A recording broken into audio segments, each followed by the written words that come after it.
All right, the rants are over. Merge the timelines. Let's do it.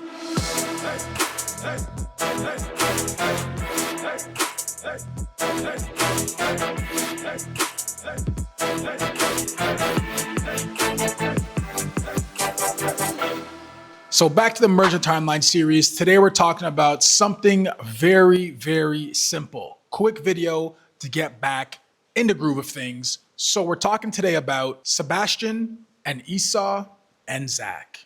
Now, how does the merging of the timelines happen? And first, before I get into that, let me just talk about this. When I say merging the timelines, I'm talking about how Before Crisis, Ever Crisis, Final Fantasy VII Original, Dirge of Cerberus, how they all merge into R-Series. Those all merge into R-Series, which means R-Series is taking elements out of each one of those games to now make them canon for the Final Fantasy VII Prime. Does Final Fantasy VII R-Series branch to different timelines? You already know what I think about that. The one timeline theory. Moving on. So in Before Crisis, we actually learned a lot about Sebastian, Essai, and Zach. We learned that they're all a group of friends. They're second and third class soldiers, and Zach's the first class soldier. When we go to Icicle Inn, Avalanche does a sneak attack and attacks their truck while it's moving. And then after they capture Sebastian and Essai. And before that, in Before Crisis, we actually learned that they stole the soldier program information after they beat up Cloud. Because Cloud wasn't always this handsome, beautiful, blondie-haired guy.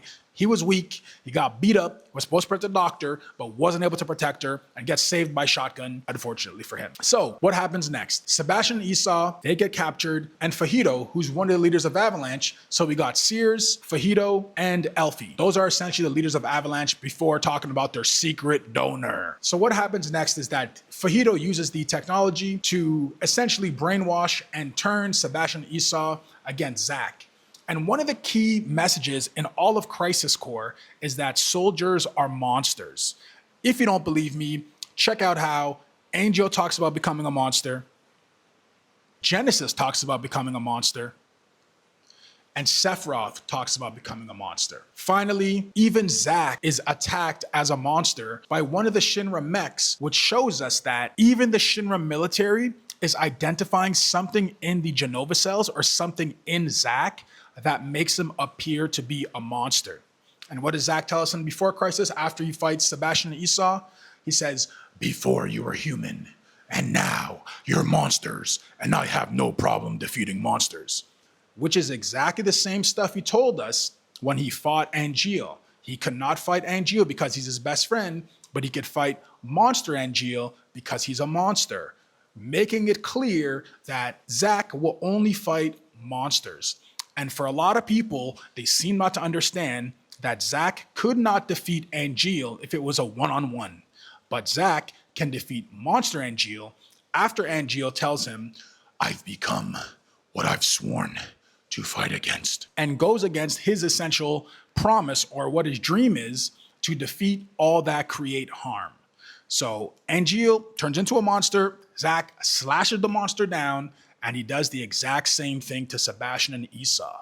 And how this merges the timelines is because in Crisis Core and one of the DMW flashbacks, which is hidden unless you play the game right, you get to see Tsung and Zach go to the resting place, or the tombstones, which are their two swords crossing, and it shows that they're paying respects to the fallen soldiers that used to be comrades. That's all we got. Merge the timelines. I told you this one would be a quick one. Next one we're talking about, some more merge the timelines. Now that the rant's done, off my chest, we got the subscriber video coming up. We got a TOTP Aerith video. We got a TOTP Tifa video coming, and lots more. Disagree with me?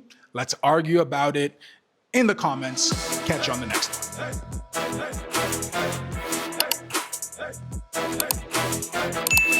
one.